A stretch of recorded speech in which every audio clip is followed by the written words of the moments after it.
Di balik kabut yang tebal dan angin yang berbisik, terdapat sebuah desa yang terkutuk. Desa Kutukan. Namanya terpahat dalam sejarah dengan cerita-cerita mengerikan yang menghantui para penghuninya. Legenda-legenda lama menceritakan tentang kehadiran kegelapan yang melingkupi setiap rumah dan jalan-jalan desa tersebut. Dalam sunyi yang menyeramkan, penduduk desa hidup dalam ketakutan yang terus menghantui mereka. Sementara, arwah-arwah terbelenggu berjalan di antara mereka. Apakah itu hanya imajinasi atau ada kebenaran di balik kutukan ini? Aisyah, seorang perias pengantin yang pernah memasuki desa kutukan ini. Di saat itu Aisyah harus rela kehilangan buah hati tercintanya akibat melanggar pantangan dari desa kutukan ini. Penasaran dengan kisah kelanjutannya seperti apa? Duduk manis, siapkan cemilan, dan selamat mendengarkan.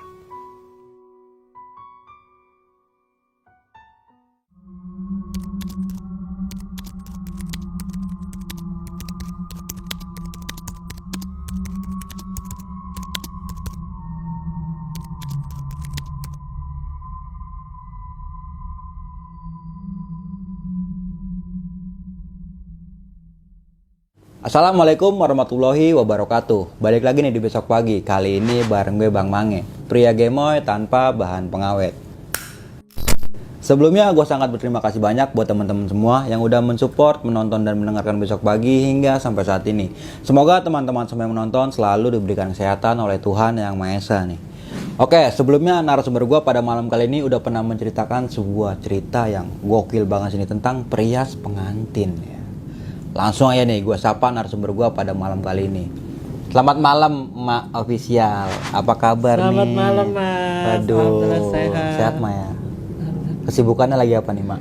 Kesibukannya cuman ibu rumah tangga dan take video. Oke.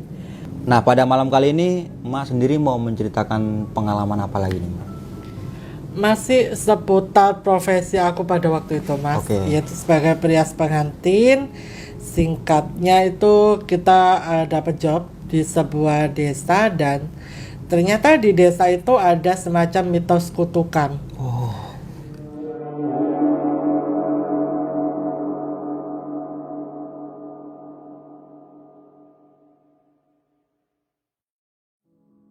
Itu pada tahun berapa Mak? Tahun 2017. 2017. Nah kalau boleh tahu Mak nih, daerahnya Mak masih di sekitaran Pulau Jawa Mak? Ya, ini di Pulau Jawa. Mungkin kalian bisa cari artikelnya saja di Google ya. Karena di sini aku tidak bisa berbicara secara gamblang sebab ada privacy yang harus kita lindungi. Benar. Gunakan Nah Mak, yang sebelum diceritain di sini, udah pernah diceritain di channel Mak sendiri? belum sama sekali. Wah, Jadi, masih free first time di banget channelnya ya. BP. Gokil banget. Thank you banget ya Mak ya. Iya. Namun sebelum itu semua nih, bagi teman-teman semua yang penasaran sama ceritanya Mak Official, bisa langsung aja kunjungi YouTube-nya langsung nih di Mak Official. Dan bagi teman-teman semua yang mau berbagi kisah horor, bisa langsung aja nih kunjungi di Mak Official Mak, dengan cara Bisa DM kita di Instagram atau Twitter. Oke. Atau langsung aja kirim ke email kita emakcerita@gmail.com. untuk daerah Surabaya nih pastinya bisa langsung ketemu Mak ya Mak ya. Ya. Mak Official ini berdomisili di Surabaya nih. Nah sebelum kita masuk ke ceritanya, bagi teman-teman semua yang belum subscribe silahkan di subscribe terlebih dahulu, like, comment, and share. Jangan lupa teman-teman semua nyalakan loncengnya agar teman-teman semua nggak ketinggalan video terbaru dari besok pagi. Dan bagi teman-teman semua yang mempunyai cerita mistis, pendakian ataupun urban legend dan pengen berbagi pengalaman kalian sini, kalian bisa langsung aja DM ke Instagram besok pagi yang ada di sini nih. Dan jangan lupa di follow juga Instagram besok paginya. Mau nggak mau, suka nggak suka, bahwa hal gaib itu ada di sekitar kita. Tanpa berlama-lama lagi, langsung aja kita masuk ke ceritanya.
Oke, ini aku langsung masuk ke cerita aja kali ya Mas ya.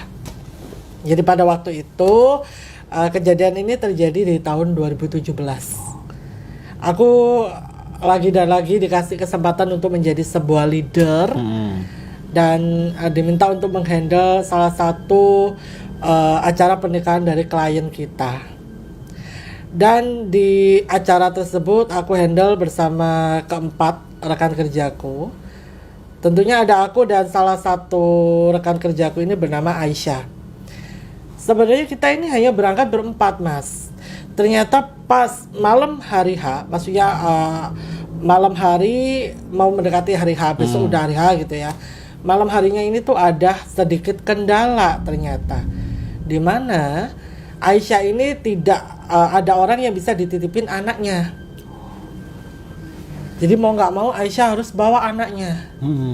Dan di saat kita briefing bersama klien lewat telepon, klien tuh sama sekali tidak memberitahu informasi sedikit pun terkait sebuah mitos kutukan yang akan aku ceritakan di video ini.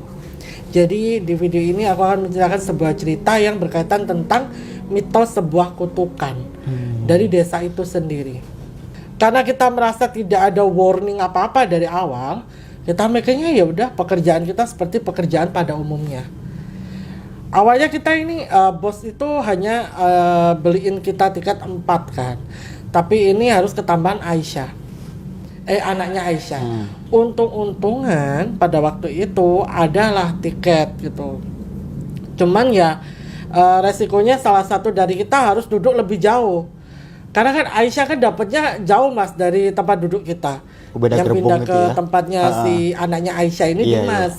Karena kan anaknya harus deket sama Aisyah. Gak bisa dong gitu kan, jauh. Yaudah Dimas yang ngalah nu. Kita berempat duduk, yaudah kita jalan tuh seperti biasa. Singkat cerita tibalah di stasiun kota ini. Ini kejadiannya itu di Pulau Jawa Mas. Oh, masih di Pulau Jawa ya? Iya, untuk menjaga privasi kita tidak bisa sebutkan Jawa mana ya.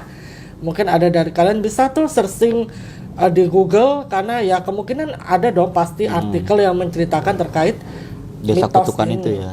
Apalagi pernah loh dibawakan di salah satu siaran televisi. Oh iya. Gitu kan. Balik nih Mas ke cerita. Tiba di stasiun, kita dijemput mobil. Ternyata akses jalannya itu memang bisa diakses, tapi tidak semudah di bayangan kita. Karena memang ini posisinya benar-benar pelosok. Begitu kita tiba di ibarat kata itu muka desa dari ini ya, muka jalan desa itu, kita turun. Perjalanan kita lanjutkan menggunakan transportasi sepeda motor. Sebab itu kita melewati area yang membelah hutan jati Mas. Jalanannya tuh masih pasir kecampur batu kerikil. Oh iya. Yaudah kita jalan pakai motor 4 gitu menuju ke rumah klien. Bapak yang gonceng kita pada waktu itu pas tahu Aisyah bawa anaknya tuh bingung. Ditanya, ini anaknya siapa gitu ya. Aisyah bilang dong, ini anak saya Pak. Kita sebut saja nama klien aku ini Mbak siapa ya, Mbak Dina gitu ya. Loh, Mbak Dina nggak cerita apa-apa Mbak? Enggak Pak. Yaudah kita balik aja lanjut aja dulu ke desa ya, karena ini kan mau masuk surup Mas.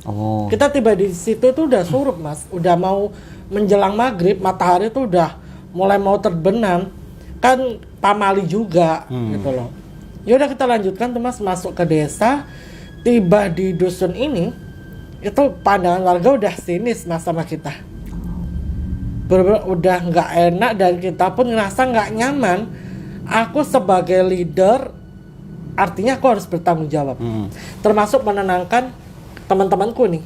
Aku bilang sama teman-teman, Bismillah, kita di sini niatnya kerja, nggak usah mikir aneh-aneh. Mungkin mereka begitu karena mereka lelah habis dari sawah. Karena memang mayoritas di situ orang-orangnya bekerja sebagai seorang petani Mas. Masuk kita jalankan sambil ya ngeliatin satu persatu orang, mana kita sinis banget Mas. Kita pun bingung ya kan. Kita baru tiba dan kita berempat, berlima ya sama anaknya Aisyah ini. nggak pernah masuk ke desa itu. Dan sedikit informasi, anaknya Aisyah pada waktu itu masih berusia sekitaran 4 tahun.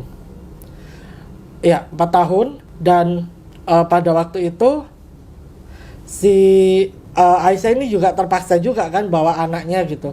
Nggak mungkin dia bilang ini titip bentar ke tetangganya kan, nggak gitu kan. Nggak etis Takutnya juga ya, gimana, dan ditambah dia juga ada masalah sama suaminya. Oh iya. Pas kita jalan nih ya, ada nih bapak-bapak ini bawa cangkul gitu kan, bawa cangkul, tiba-tiba kayak memberhentikan kita, bilang pulang gitu. Siapa yang suruh bawa anak ini masuk gitu, pakai bahasa Jawa. Untuk mempermudah langsung lah aku translate gitu ya. Loh Pak, maaf Pak, ini maksudnya gimana? Anak ini nggak boleh masuk, kalau belum akil balik nggak boleh masuk. Ini kalian mau ke rumah siapa gitu kan? Ya kita bilang dong kita mau ke rumahnya Mbak Dina. Terus anaknya temanku sama temanku disuruh balik. Nggak mungkin dong, ya kan? Iya. Kita balik kan nggak mungkin gitu. Nggak bisa Pak, ini kan masalahnya mereka cuma berdua, kita dari Surabaya, nggak mungkin kita biarin teman kita balik ke Surabaya karena ini udah suruh. Umurnya anaknya Aisyah pada waktu itu 2 tahun. Oh. Masih kecil banget. Iya. Lanjut nih Mas ya, sorry ya. Abis gitu bapak ini bilang, panggilin keluarga itu, Dina panggilin gitu. Panggil kan, panggil. Kita ini sempat ini Mas, rame itu. Sempat rame dan kita bingung loh, ini ada apa sih sebenarnya. Sampai diberitahu, Mbak, maaf ya, anak kecil yang belum akil balik nggak boleh masuk ke sini Mbak. Harusnya Mbak dikasih tahu dong sama keluarganya Dina. Mbak Dina sama keluarganya mengelak loh. Kita juga nggak diberitahu kalau mereka bawa anak kecil Pak. Ya karena posisinya mendadak Mas. Semalam kan riwayatnya Dina si Aisyah sama keluarganya kan, perkara anaknya nggak ada yang jaga itu. Kita pun terpaksa itu ngajak si Aisyah, anaknya Aisyah. Ya, kita juga nggak tahu kalau ada aturan demikian. Terus akhirnya kita tanya dong, ini gimana baiknya? Biar sama-sama enak dan kita pun juga harus menyelesaikan pekerjaan kita. Gak mungkin kita tiba-tiba pulang terus kita ganti rugi, yang ada kita masalah sama bos, ya kan? Terus akhirnya kita dikasih option, mau pulang apa ngikut ritual gitu. Jadi malam itu juga harus diberlakukan ritual Mas. Dan ini langsung dibawa ke rumah, bisa dikatakan itu sesepuh. Sesepuh di situ, dan ternyata beliau ini juga berprofesi sebagai seorang cenayang. Ya dukun lah ya, kalau bahasa kita gitu. Dibawalah kita ke rumah beliau, dan beliau kaget melihat anaknya Aisyah ini loh. Ini anak siapa? Masih kecil sekali loh ini. Ini udah malam ini. Dikasih tahu sama si bapak tadi yang nyegah kita itu. Ini orang luar Pak. Oh makanya kok ambune beda. Maksudnya makanya kok baunya beda gitu. Anaknya siapa ini? Aku nunjuk lah. Ini Pak anaknya Mbak ini. Ini belum dikasih tahu apa sampai sengaja melanggar gitu. Loh kita ini justru berangkat dengan ketidaktahuan kita tentang ritual tersebut, maksudnya larangan tersebut ya ya kita berangkat karena kita niatnya kerja, ya kita mikirnya kerja seperti biasa, tidak ada apa-apa gitu. Akhirnya dikasih tahu kalau memang di situ tidak boleh bawa anak, maksudnya anak dari luar yang benar-benar bukan asli dari warga situ masuk ke sini sebelum akil balik, nggak boleh. Kecuali dia sudah akil balik, dibawa masuk ke desa ini tidak apa-apa. Karena itu nanti aromanya beda lah, aromanya beda sendiri, aku ya tidak paham. Bedanya itu seperti apa, aromanya yang bagaimana. Hingga ditentukan jam 10 malam diadakan ritual. Anaknya Aisyah itu udah ngantuk, udah rewel.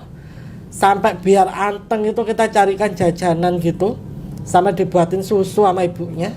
Jadi posisinya itu anaknya Aisyah ini disuruh duduk di tengah-tengah, di mana dia dikelilingi 4 dukun. Dan dia duduk itu sambil ngempeng ininya, botol susunya. ambil liatin gitu satu persatu dukun ini. Dan kita sendiri juga nggak paham apa yang dilakukan sama 4 dukun ini. Katanya hal itu mereka lakukan untuk membentengi anaknya Aisyah dari segala sesuatu yang tidak diinginkan. Ini awalnya kita belum diberitahu kenapa kok sampai ada aturan tersebut diterapkan. Sebuah aturan diterapkan pasti ada sebab dan akibat, ya kan?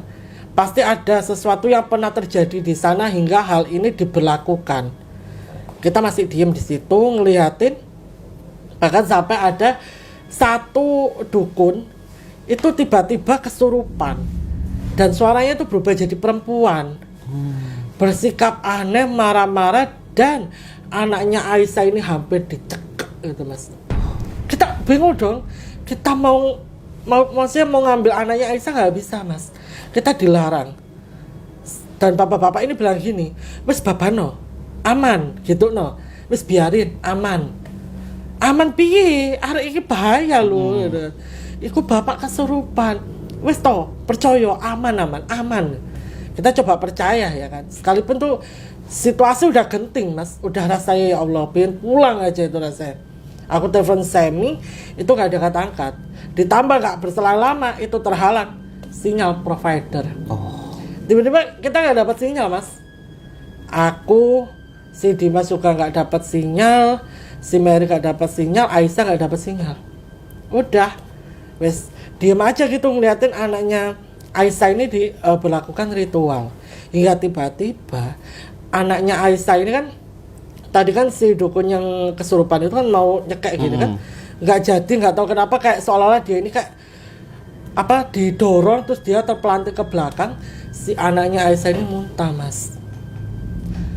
Anak umur 2 tahun tiba-tiba muntah. Sirup merah itu rasanya gak mungkin. Kalau tiba-tiba muntah kayak gitu tuh kayak gak make sense loh mas. Loh kaget dong kita. Loh kok iso kayak gini, aku bilang gitu. Akhirnya kita nolong pun masih tidak boleh. Biarin. Dan yang membuat kita ngesakne sama anak ini tuh, dia tuh muntah kayak bahasa kelogokan itu apa ya? Ini loh mas, dia tuh kayak kelolotan dan yang keluar tuh rambut segempal gini keluar dari mulut anak kecil umur 2 tahun loh mas. Dan itu terus muntah sampai dia ini tuh pingsan. Baru pingsan ya, dia pingsan, anaknya Aisyah pingsan, 4 dukun ini semaput kabeh mas. Langsung itu kita boleh ngambil anaknya Aisyah dan kita langsung bawa ke rumahnya Mbak Dina. Kita sadarin, kita lap, kita mau pergi ke dokter tuh udah boleh. Kita udah boleh, bahkan anaknya Aisyah yang sudah dalam kondisi seperti itu, mau malam ya mas, itu udah malam, mau tengah malam, disuruh mandiin kembang. Piye sampean? Aku yang sebagai leader itu kayak harus bertindak sesuatu sebelum makin gak karuan ini. Ini anak kecil masalahnya mas, 2 tahun loh.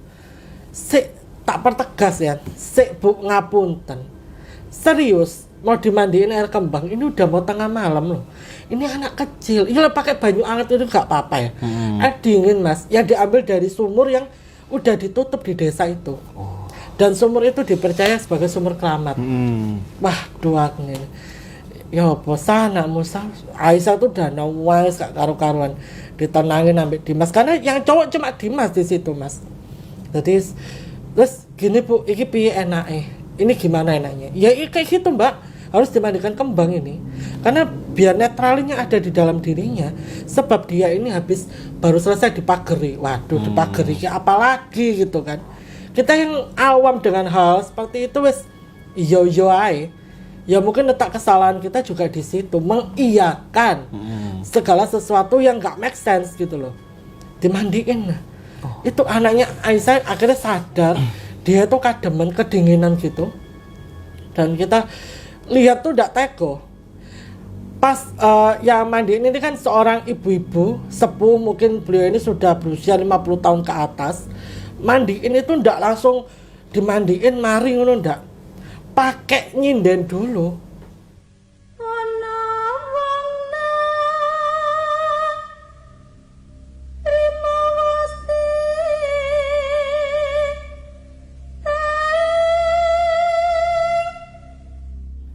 Jadi pakai menyanyi lagu bahasa Jawa yang kita nggak tahu.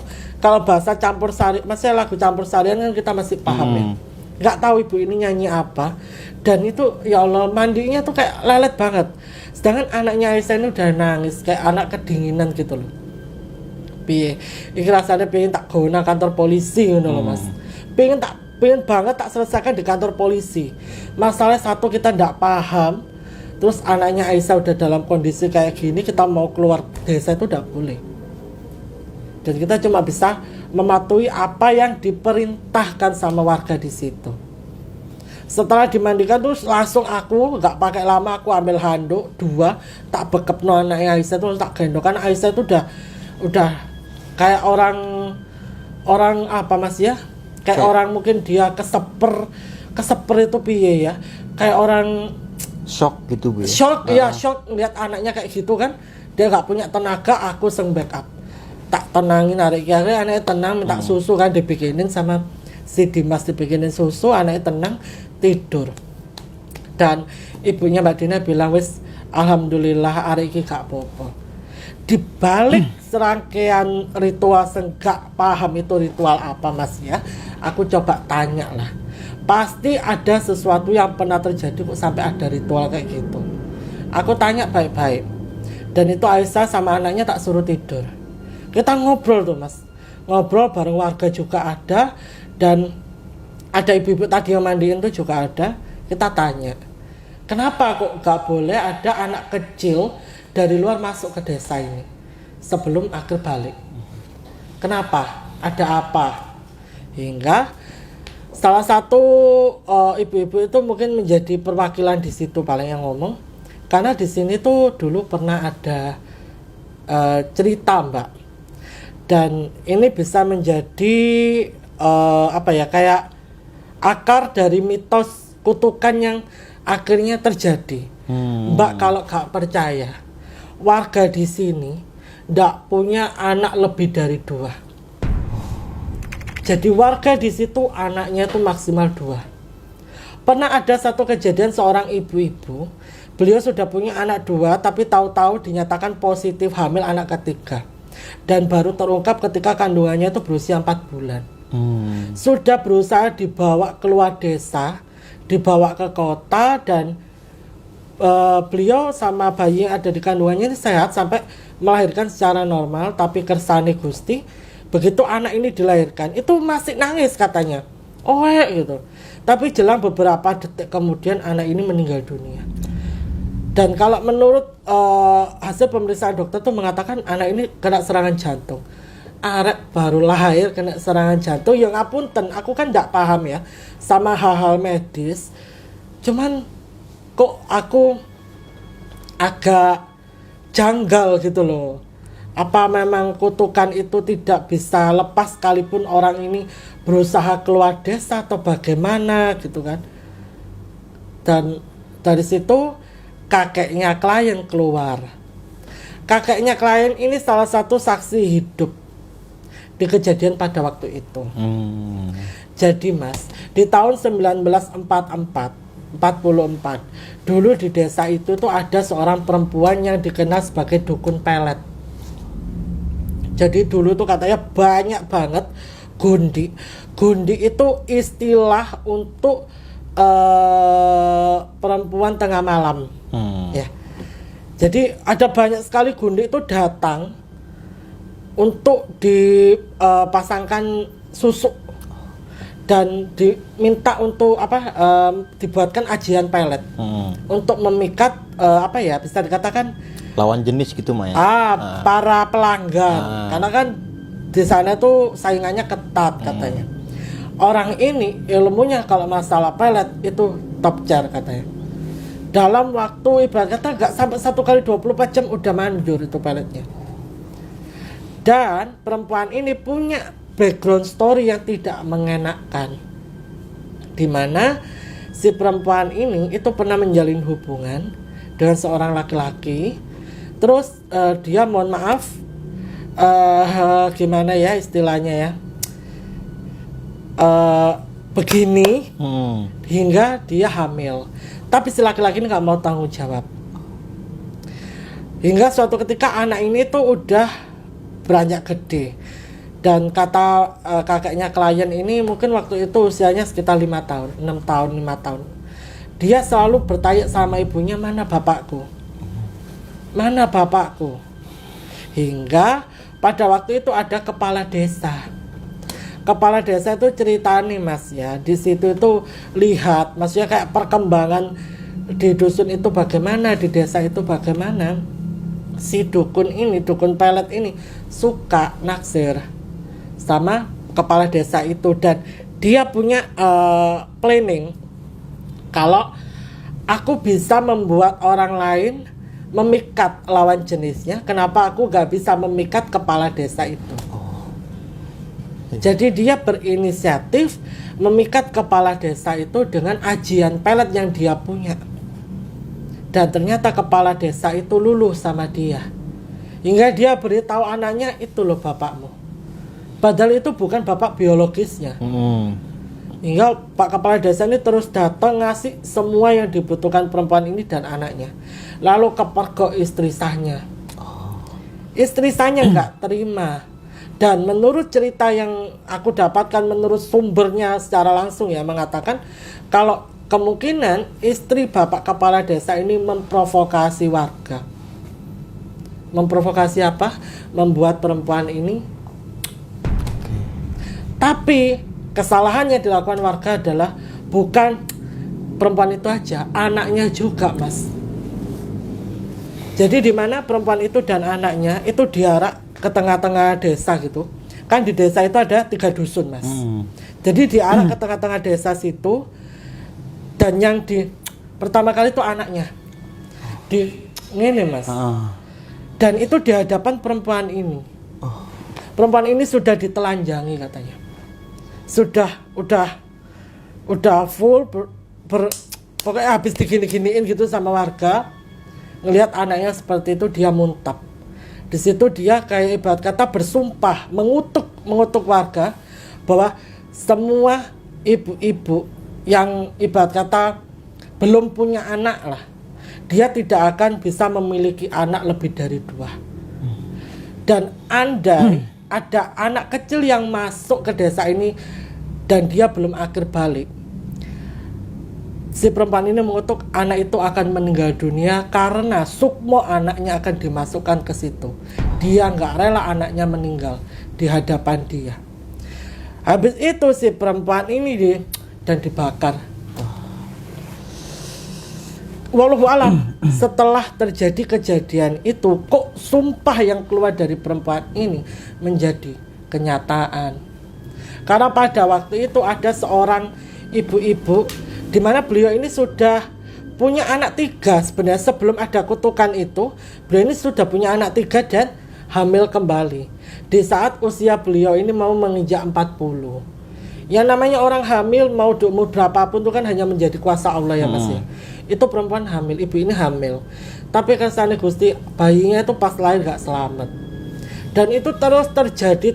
Jadi ibarat kata ibu-ibu yang sudah punya anak misalnya 4 sebelum ada kutukan itu ya mandek 4 itu toh. Nggak akan bisa punya anak. Nanti yang belum punya anak sama sekali bisa punya anak tapi maksimal 2. Jadi kalau Mas berkunjung ke sana, Mas akan mendengar kesaksian dari orang-orang bahwa anak mereka maksimal ada 2 doang. Nggak bisa lebih dari itu. Sekalipun mereka keluar dari kampung, entah mereka merantau ke kota ingin punya anak lagi atau nggak akan bisa, karena kutukan itu akan terus mengikuti mereka. Mau mereka pergi kemanapun, kutukan itu akan bersama mereka. Benar atau tidaknya walau alam, tapi itulah faktanya. Sampai ya kejadian ada ibu-ibu tadi tuh yang udah punya anak 2 terus tahu-tahu dia positif, hamil anak ketiga. Yang keluar desa itu ya Maya? Iya, yang keluar desa terus bener ngelain loh. Tapi setelah gak berselang lama, beberapa detik doang anaknya meninggal. Terus habis ini kembali kan ke anaknya Aisyah. Malam itu aku melihat tidak ada yang aneh dengan anaknya Aisyah. Dia tidur pules, terus kita pun juga istirahat semuanya. Besoknya itu kan kita nggak ada, maksudnya belum masuk ke hari H. itu masih ada semacam acara adat khas Jawa, Kasana gitu. Dan biasanya itu sebagai pengganti walimahan. Di sana nggak ada walimahan. Tahu wali matul nikah kan? Nah, di sana nggak pakai wali matul nikah, tapi pakai acara adat sana. Nah, setelah acara adat, mulai nih ada yang aneh sama anaknya Aisyah. Anaknya Aisyah ini mulai kayak terlihat main sendiri, Mas. Main sendiri. Pas ditanya sama ibunya, kamu ngomong sama siapa, Duk? Gitu. Nah, sama temenku. Ibu ngapain kesini? Temanku jadi pergi. Dan itu nunjuk ke arah yang mana itu hutan jati. Kalau ditanya sama Aisyah, temanmu ini umurnya berapa? Ibu lo gak lihat ada temanmu? Gak, mungkin temanku masih kecil lucu gitu. Namanya anak umur 2 tahun kan Mas ya. Jadi ceritanya ya ala kadare. Maksudnya dia ngomong ya spontan, apa yang dia alami dia lihat toh. Kalau temanku lucu Bu, gak serem. Tapi gara-gara ibu datang dia pergi. Kalau di analogikan ya Mas ya, berarti kan ya arek cilik loh. Tapi kan gak mungkin anak kecil tahu-tahu masuk ke arah hutan jati. Kayak saya kira si Aisyah coba nenangin anaknya. Udah nggak usah ngomong kayak gitu, gak baik. Apa sih Bu? Ya wis biasalah ya ngono-ngono antara ibu dan anak. Pas pada maghrib anaknya ini mulai kelihatan kayak gini Mas. Dia itu makan yo masuk, susu masuk. Dalam hitungan sekejap badannya itu kayak tahu-tahu nyusut Mas. Nyusut dan itu kelihatan banget di tulang pipinya. Sebelum lanjut ke cerita, untuk kalian yang ingin menjadi narasumber di besok pagi dan mempunyai cerita horor dalam pendakian, kalian bisa kirim cerita kalian ke Instagram official besokpagi.idv atau melalui email besokpagi.ch@gmail.com. Nah terus habis itu aku kan ngeliat kok anaknya Aisyah kok kayak ada yang aneh ya, kan nggak mungkin Mas ya. Ini anak kok tahu-tahu badannya kurus, ininya kok kayak kempot gitu loh Mas. Oh iya. Terus rambutnya lepek loh. Anakmu sakit ta? Enggak Imak, tak pegang nih badannya gitu. Suhunya normal. Tak tanya, adik ada yang sakit? Enggak tante, aku ngantuk gitu. Ya udahlah, aku suruh Aisyah untuk ajak anaknya tidur kan. Tidurin mungkin dia ngantuk. Ya udah Mak, aku tidur dulu ya. Itu masih sore kok Mas, masih ba'da maghrib gitu. Tidur kan mereka. Tiba-tiba di saat aku sama semuanya ngumpul di depan tuh kan, ngobrol biasa gitu, Aisyah ini tahu-tahu keluar kamar. Itu jam 8, setengah 9-an kali ya.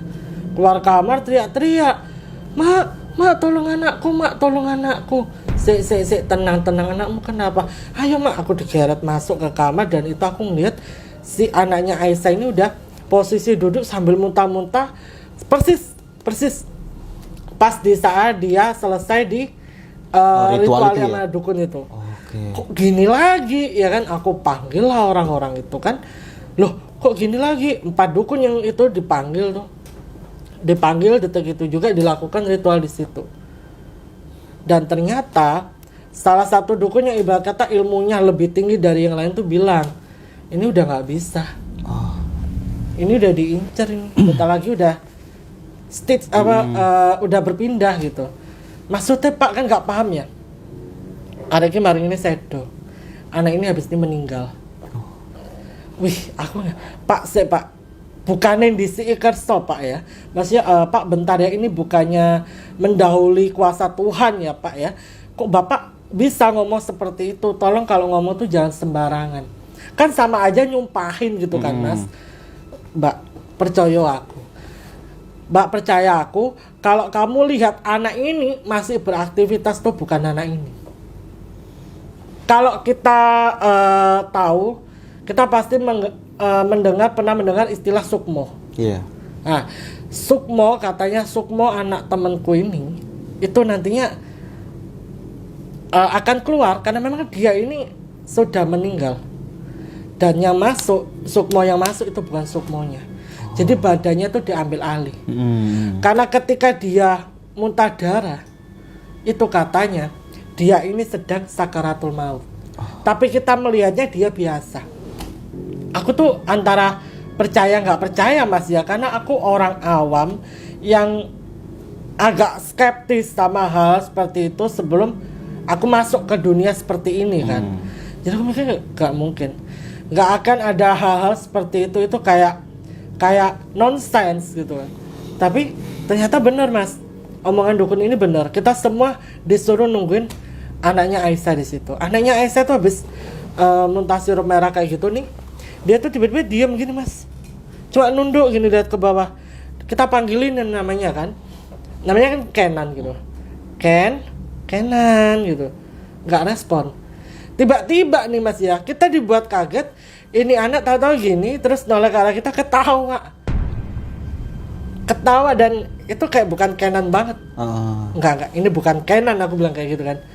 Pak pripun Pak, Mbak sengikhlas sih ngomong kayak gitu ke Aisyah. Aisyah di situ lemes nangis, dia telepon suaminya dan suaminya marah-marah. Sherlock, aku mau ke sana gitu. Di Sherlock itu kan sama Aisyah. Benar, suaminya Aisyah itu subuh baru nyampe situ. Dia kan naik mobil tuh dari Surabaya. Subuh mau matahari mau terbit, itu dia nyampe situ mobilnya nggak bisa masuk. Dijemput akhirnya sama warga. Dan itu kondisinya Kenan tuh udah benar-benar kayak orang anoreksia, tahu kan? Orang kayak nggak pernah makan gitu Mas. Dan itu pastinya dia cuma tidur ketawa-ketawa gitu. Akhirnya disuruh cari godong kelor Mas, daun kelor. Daun kelor tuh disuruh nyari dan kita nemunya nggak banyak pada waktu itu. Untungnya ada di tengah-tengah hutan jati, nggak tahu siapa yang nanam daun kelor di situ. Kita babat semuanya Mas, yang ada di situ kita babat, kita bawa. Itu daun kelor dikibasin ke tubuhnya Kenan dari atas sampai bawah. Dan tiba-tiba itu kayak ada asap keluar dari tubuhnya Kenan. Jadi asap itu jalar gitu dari bawah ke atas sampai ke ubun-ubun gini keluar. Dan Kenan tahu-tahu lemas dan nggak gerak sama sekali. Di hadapan kita semua pagi itu Kenan menghembuskan nafas terakhirnya. Dan sampai gara-gara itu juga acara pernikahan klien ini harus tercancel beberapa jam. Jadi Aisyah aku persilakan bawa pulang ke Surabaya. Nanti setelah kita menghandle klien, kita rencananya langsung balik ke Surabaya untuk menghormati Aisyah dan keluarga. Karena ini semua kan di luar dari kuasa kita pun berangkat dengan ketidaktahuan kita akan mitos kutukan ini. Tahu-tahu ada hal seperti ini terjadi dan menimpa Kenan. Kita pun pada waktu itu mau pulang, itu juga gak bisa. Kan tadi sama si bapak ini disuruh pulang kan. Ternyata pas pulang itu matahari udah terbenam. Dan di sana punya pamaling Mas. Ketika matahari terbenam, itu harusnya semua orang tidak boleh ada di luar rumah. Tapi gara-gara Kenan hadir di desa itu, mau nggak mau ya warga harus melakukan ritual secepat mungkin untuk mencegah hal ini. Tapi ternyata hal itu tidak bisa tercegah dan Kenan harus menanggung resikonya.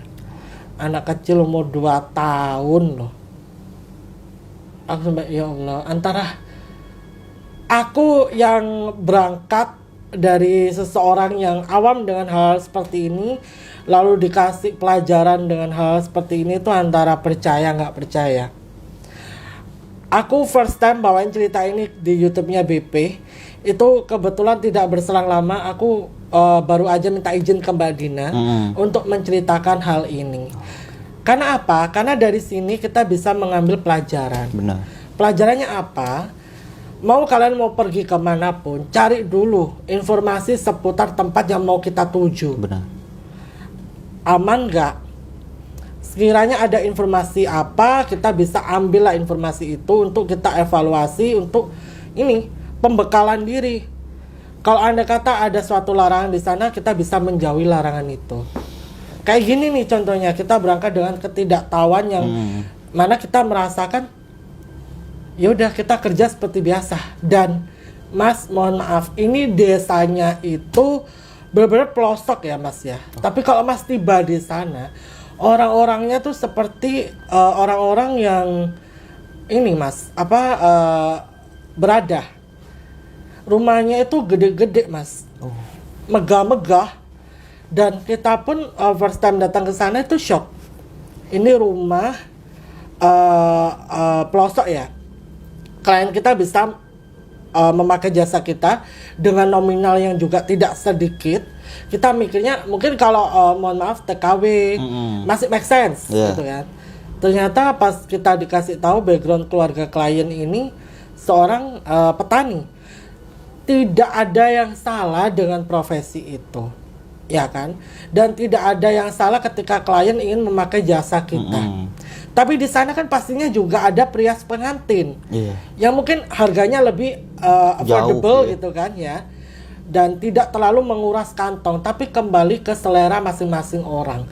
Cuman di situ kan pasti kita ini yang orang awam akan memiliki teori konspirasi di kepala.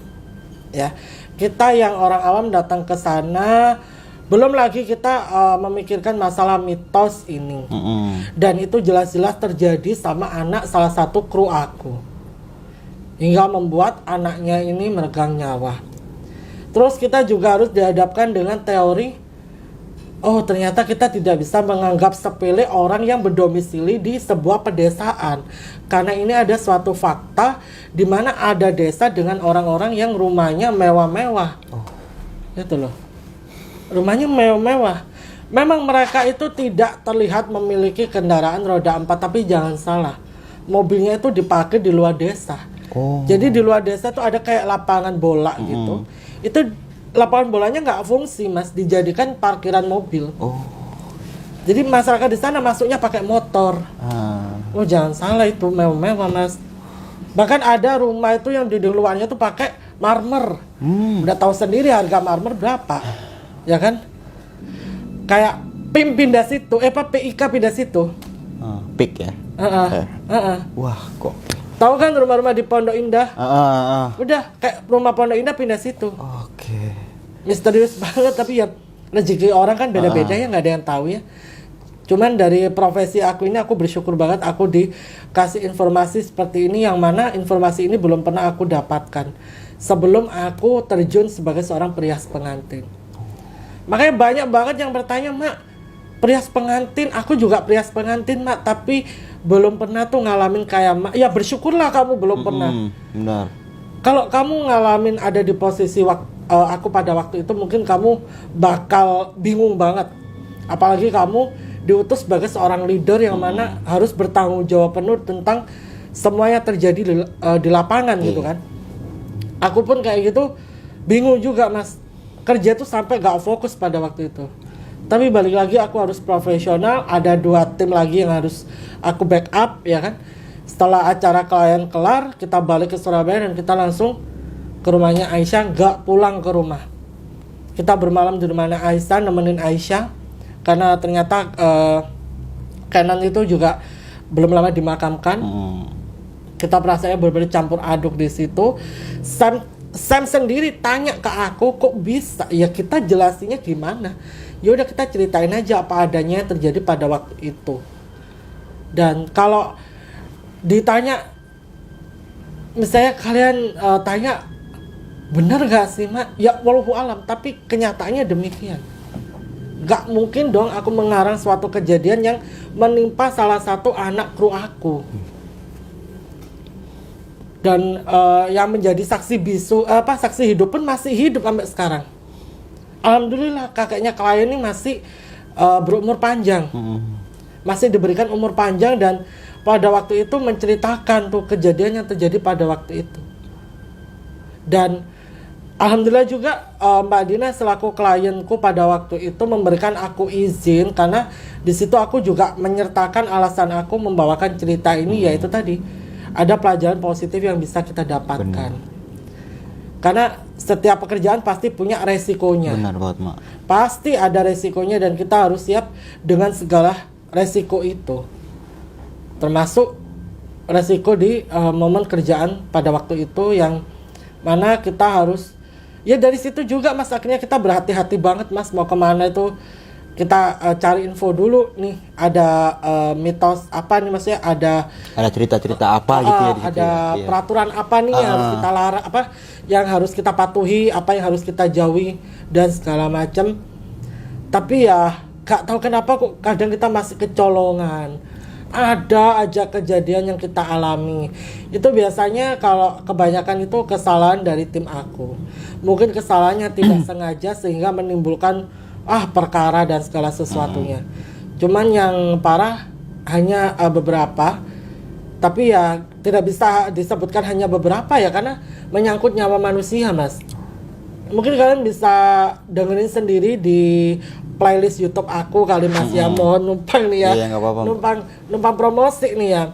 Karena di channel YouTube aku ini ada namanya segmen rias pengantin. Ada playlistnya juga.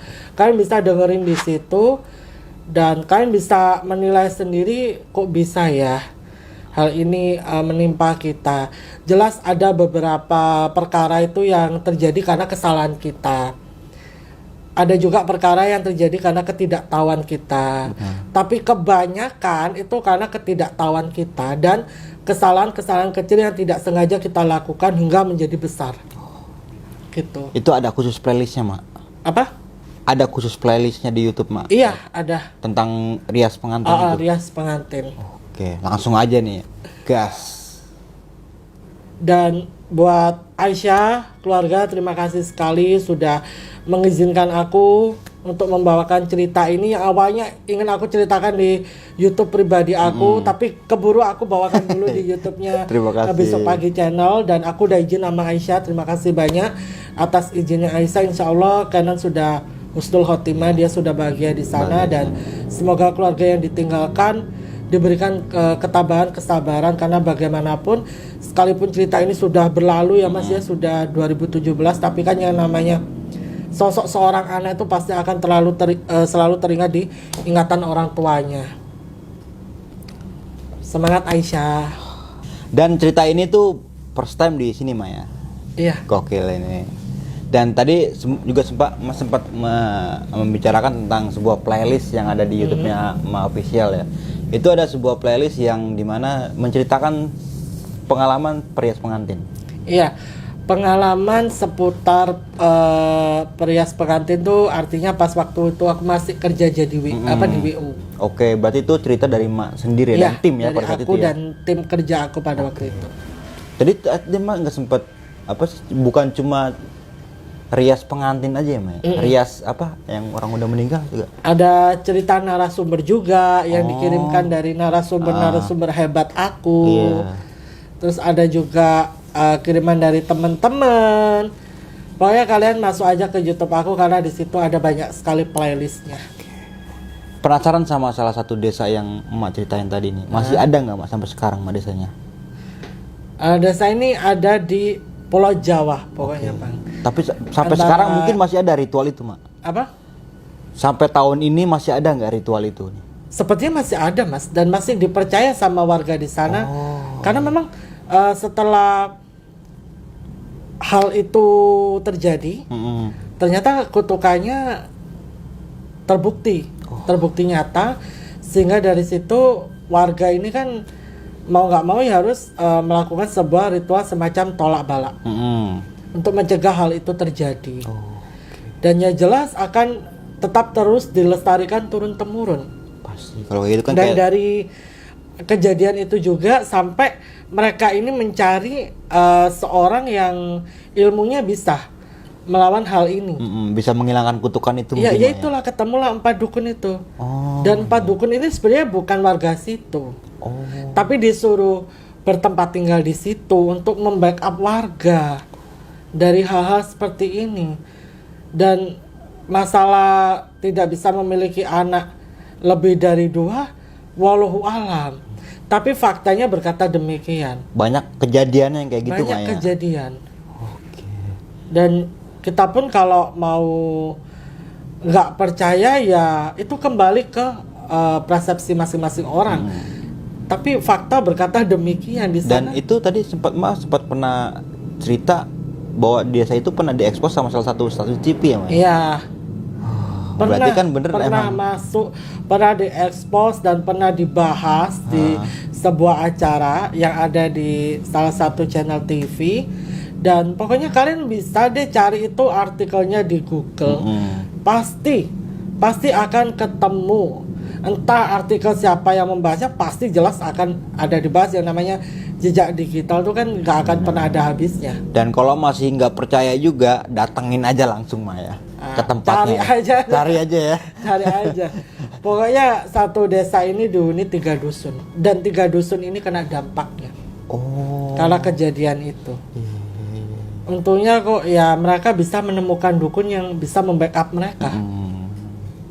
Dan tradisi tersebut mungkin sampai berjalan sampai saat ini, Maya. Sampai saat ini mungkin masih diberlakukan di sana. Larangan-larangan di sana juga ya mau nggak mau harus mereka patuhi. Bener kan? Tadi kan Mas sempat bilang kan kenapa ini diceritain, karena kan jadi awalnya yang nggak tahu jadi tahu, Iya. Maya. Kayak gitu kan. Dari awal berangkat kan ternyata cuma kerja. Iya. Tapi ternyata pas tengah jalan disuruh pulang karena ada kejadian kayak gitu, Mas. Dan pada waktu itu kita ini juga si malakama, Mas. Mau pulang Kena. nggak dibolehin karena gara-gara matahari mau terbenam. Matahari iya. terbenam. Pamali katanya. Terus kita diarahin ke rumah seorang sesepuh dukun tadi.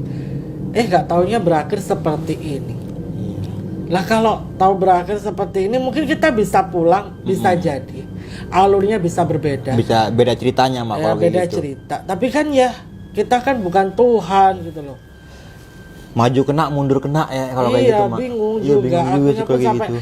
sampai perjalanan pulang di kereta itu nangis, Mas. Bingung mau ngomong apa ke Aisyah ini, mau kayak mana gitu loh, bingung.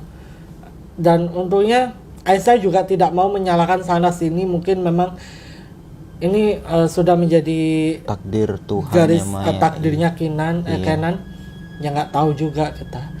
Kita ambil aja sisi positifnya dari cerita ini, dan kita bisa belajar bersama-sama bahwa ya setiap daerah itu memiliki tradisinya masing-masing. Benar banget. Setiap daerah itu menyimpan misterinya sendiri-sendiri. Benar banget kalau itu. Dan kita harus mencari tahu sebelum terlambat.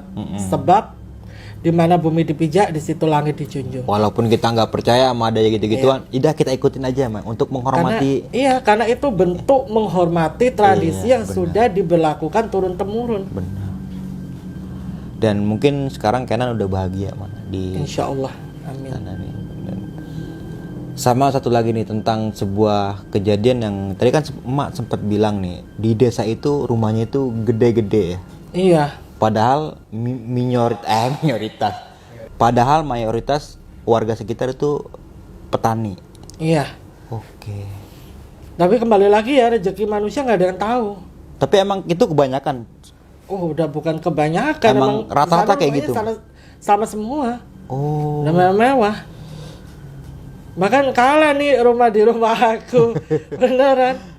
Tapi masih ada ya desa Mereka kayak gitu? nggak kaget gitu, mereka bisa nyawa jasa kita dengan nominal uang yang tidak sedikit. Karena memang jasa WO kita harganya lumayan. Iya, menengah ke Lumayan atas ya, pricey Mak. gitu kan. Menengah ke atas apa ke atas nih? namanya? Menengah ke atas. Iya, beda Maksudnya sama target marketnya itu menengah ke Iya, atas. beda sama WO yang Iya, kampung-kampung lah ya, gitu yang bisa yang nawarin 5 juta bisa ditawarin 3 juta gitu ya. Makanya kita Beda pun jauh ya, Mak. bingung ya kan. Jelas dong di sana tuh pasti ada perias pengantin, ya kan. Tapi seperti aku bilang kal, itu kembali ke selera masing-masing orang. Kita pun tidak bisa menyalahkan. Mungkin juga dari pihak klien tidak tahu bakal akan terjadi hal seperti ini. Karena ketidaktahuan namanya jadinya. Iya. Oke nih, Mak, mau nanya satu lagi ya tentang kejadian Mak dan tim ya. Pada saat itu kan Aisyah anaknya itu kan meninggal ya. Nah, setelah kejadian itu Aisyah tetap kerja di WO itu atau resign, Mak? Aisyah masih kerja. Dia bahkan sampai detik ini masih gabung di WO itu, Mas. Oh, iya. Masih kerja, dan di saat aku resign, kan aku resign tahun 2020. Oh. Itu pun Aisyah masih kerja. Sampai detik ini dia kerja. Beberapa waktu yang lalu kan aku dapat job di Jogja bareng dia juga. Oh, masih Cuman sering aku berhubungan nggak aja ya? tetap. Iya.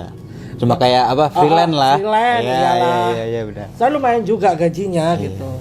Dan kadang itu kalau kita ada satu job yang di daerah ini, kadang itu Aisyah cuma bilang kangen Kenan ya, Mak ya. Wajar dong. Iya. Namanya seorang ibu ya, kehilangan anaknya. Pasti. Itu umur 2 tahun itu sedang lucu-lucunya, Mak. Iya.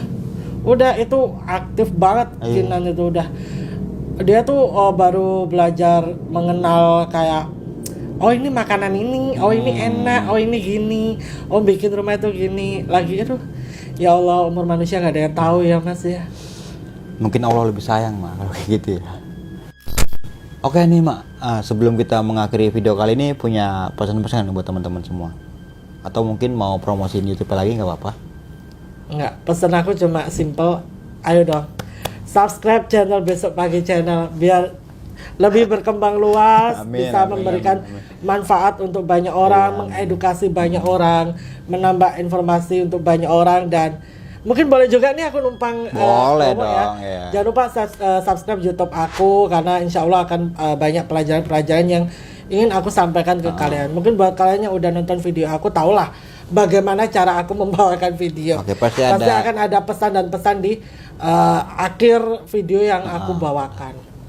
Oke, mungkin itu aja nih ya. Gua pamit undur diri, sampai jumpa di video-video selanjutnya. Assalamualaikum warahmatullahi wabarakatuh.